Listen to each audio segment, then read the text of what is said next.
upon a time တခါတော့က there's a boy who called Jackson လို့ခေါ်တယ်နော် there's a boy who called Jackson လို့ခေါ်တဲ့ကောင်လေးတစ်ယောက်ရှိတယ်အဲ့ဒီကောင်လေးကတော်ရီတော့ရှောက်သွားတယ်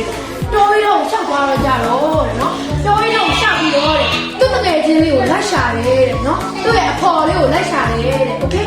သူ့ရဲ့အဖော်လေးကိုလိုက်ရှာနေတဲ့အချိန်မှာပဲတမင်ပေါ်မှာပြားရနေပြီးတော့ဆက်လာတော့တုတ်တယ်ပြားရမိုက်တုတ်တယ်ပြားစင်တုတ်တယ်